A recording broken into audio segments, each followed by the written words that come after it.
Il est 8h18, Nico Saliagas. Le ministre de l'Éducation nationale et de la jeunesse, Jean-Michel Blanquer, est votre invité, Audrey Crespo-Mara. Bonjour. Bonjour Jean-Michel Blanquer. Bonjour. Jérôme Rodriguez, un proche d'Éric Drouet, a été gravement blessé à l'œil ce week-end. Une enquête est en cours, mais depuis le début du mouvement, une centaine de manifestants ont été gravement blessés par des grenades de désencerclement ou par des LBD. N'est-il pas temps de revoir les moyens de maintien de l'ordre ? Écoutez, d'abord, Christophe Castaner et Laurent Nunez sont bien exprimés sur ces questions en disant bien que l'objectif, c'est toujours une réaction proportionnée. Je crois que les réactions de la police depuis des semaines, où elle est tellement sollicitée, tellement agressée aussi, sont la plupart du temps proportionnées. Mais on compte une centaine de blessés graves. Oui, bien sûr, mais sur des dizaines de milliers d'actions, si vous voulez. Bien sûr, et c'est très très regrettable, bien entendu. Et je rappelle qu'à chaque fois, il y a une enquête de l'IGPN, ce qui est le cas là. Donc on est dans une grande démocratie avec des forces de l'ordre républicaines, mais le mieux, ce serait surtout qu'on arrête de les agresser. En réaction à la blessure de Rodriguez, Jean-Luc Mélenchon réclame la démission de Christophe Castaner. Marine Le Pen l'a demandé avant lui. Craignez-vous un rapprochement entre Marine Le Pen et Jean-Luc Mélenchon ? Je ne le crains pas, je le constate. Et je pense que c'est grave. Que ça fait maintenant un certain temps qu'on voit une dérive des deux côtés d'ailleurs. Chacun perd ses fondamentaux d'une certaine façon. Et tout simplement parce qu'ils ont la même idée de la démocratie peut-être. Et c'est ça qui est grave, parce que ce sont par ailleurs des élus parlementaires. Donc il est temps que chacun reprenne un peu ses esprits, et dans une république qui est aussi une démocratie, en appeler à des formes insurrectionnelles, c'est quelque chose de grave. C'est d'ailleurs Jean-Luc Mélenchon qui dérive le plus sur ce point. Suite à la blessure de Rodriguez, Éric Drouet appelle les Gilets jaunes à un soulèvement. Il avait déjà lancé un appel à investir l'Élysée. Aujourd'hui, il appelle à l'insurrection. Peut-on appeler à renverser le gouvernement par la violence sans tomber sous le coup de la loi ? Non, c'est totalement honteux. Ça tombe probablement sous la coupe de la loi. Ce n'est pas à moi de le dire ce matin, mais ça doit être étudié certainement. Nous sommes dans une république, une démocratie. Chacun doit comprendre qu'être français aujourd'hui au XXIe siècle, avec tous les droits que l'on a, mais aussi les devoirs, c'est une chance formidable, une chance exceptionnelle, et que les gens comme lui, et qui en appellent à l'insurrection, sont de dangereux personnages. Il faut évidemment condamner cela, ce que je fais maintenant, mais il faut aussi regarder la dimension juridique de ce problème. Jean-Michel Blanquer, comme beaucoup de ministres, vous vous frottez au grand débat national. Et Emmanuel Macron affirme qu'il tirera des conséquences profondes du débat. Que faut-il entendre par profonde ? Il a dit quelque chose justement de très profond et de très vrai, de philosophique en réalité. Il a dit quelque chose d'hégelien en Égypte. Et c'est parce qu'il a dit quelque chose qui est très vrai, c'est-à-dire nous sommes dans un mouvement historique, dans une étape de l'histoire extrêmement profonde, qui se voit dans d'autres pays. La France est touchée comme tous les pays, et c'est précisément pour ces raisons qu'il a été élu président de la République.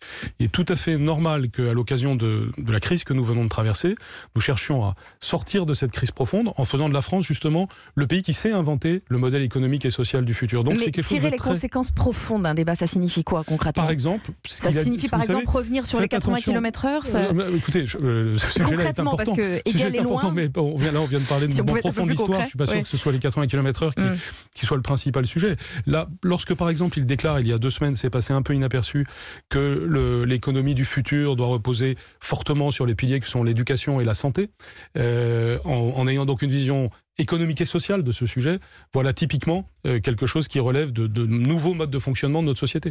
Lorsqu'on réfléchit à la façon dont on va avoir une justice territoriale dans le futur, avec peut-être la recherche de modalités du lien social, de vie associative, d'organisation différente du temps, voilà des évolutions profondes de la société et qui nous permettraient de profiter plus de notre pays tel qu'il est, avec ses atouts incroyables. Bon, ça reste encore flou sur... Les évolutions profondes, c'est soit on égrène des mesures, soit on réfléchit profondément à ce qu'est un pays au XXIe siècle. Donc c'est ce que je vous dis. Maintenant, si on peut regarder ce que ça veut dire concrètement. Par exemple, en tant que ministre de la vie associative que je suis aussi, j'ai des idées de budget participatif à l'échelle départementale pour avoir plus de moyens pour des actions d'intérêt général auxquelles les citoyens participent. Jean-Michel Blanquer, alors que tout le week-end, les réseaux sociaux se sont déchaînés contre Bilal Hassani, qui va représenter la France à l'Eurovision. Vous lancez ce matin une grande campagne contre l'homophobie et la transphobie à l'école. Alors à l'école, des petits garçons, comme celui que nous allons entendre, sont insultés, harcelés. Extrait d'un témoignage recueilli par Virginie Salmen. Je disais ça me pédait et tout. Il me disait t'aimes les hommes et tout. Et moi quand il dit ça j'ai envie de les frapper. J'ai presque envie de les tuer. Bouleversant, évidemment. Il existe des chiffres qui témoignent d'une recrudescence de ce type de comportement à l'école, non ? Oui, malheureusement, depuis le mois de septembre, d'ailleurs, on a observé une certaine recrudescence de ces actions. Moi, je pense à ce petit garçon et à des milliers d'élèves, garçons ou filles, qui peuvent vivre cela, et c'est pour ça qu'on fait cette campagne. SOS Homophobie parle d'une hausse de 38% des signalements en 2017. Confirmé ? Oui, c'est effectivement des chiffres que nous partageons avec les associations. Ça dit quelque chose de la violence de notre société.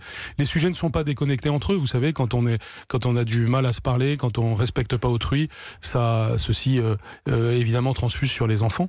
Or, lutter contre l'homophobie ou la transphobie, c'est évidemment lutter pour les valeurs de la République, pour lutter pour le droit à la différence, le fait qu'on doit accepter chacun comme il est et permettre à chacun son épanouissement. C'est une sorte d'évidence, et c'est l'école qui est le premier lieu, avec la famille, où on doit dire ces évidences. Et donc, nous les disons et on va les dire avec une grande force. Pourquoi avoir choisi un lycée professionnel du 19e arrondissement de Paris pour présenter cette campagne ? L'homophobie est-elle plus présente dans les lycées techniques des quartiers populaires ?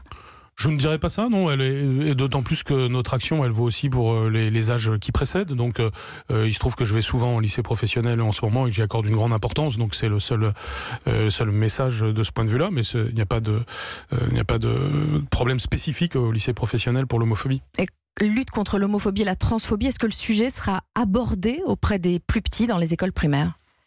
Oui, chaque âge doit avoir des messages spécifiques, si vous voulez. Il ne s'agit pas de se tromper de messages selon les âges. À l'école primaire, c'est surtout le respect d'autrui sur lequel on doit insister. Vous savez, je dis toujours lire, écrire, compter et respecter autrui. Respecter autrui, c'est quelque chose qui s'apprend dès la maternelle par des choses assez simples. L'esprit d'équipe en particulier, l'acceptation de l'autre dans toutes ses différences. C'est ces choses-là que l'on comprend quand on est petit, en fait. C'est très important de le faire passer. Et puis progressivement, c'est des messages de plus en plus nets qui doivent arriver, et notamment à l'âge du collège, parce que c'est à ce moment-là que l'on voit effectivement ce type de discrimination apparaître, l'humour stupide, les choses il y a ce qu'on entend à la maison aussi, il y a ce qu'on entend à la maison. Bien sûr, nous avons évidemment au collège le reflet de choses qui se disent à la maison. Donc quand vous avez des obscurantismes qui progressent, quand vous avez des pensées anti-lumière, anti-progrès dans la société, ça se reflète à l'école, et l'école doit évidemment être en première ligne pour lutter contre ça et renverser la logique. Moi, mon but, c'est que, si vous voulez, dans une cour de récréation, on n'est pas le jeune isolé qui se fait harceler par tous les autres, mais que ce soit celui qui a une pensée et un discours homophobe stupide qui se sente, lui, honteux. Et c'est ce qu'on va arriver à faire, parce qu'on va s'en donner les moyens. Quand vous parlez de pensée obscurantiste, vous pensez à quoi précisément ?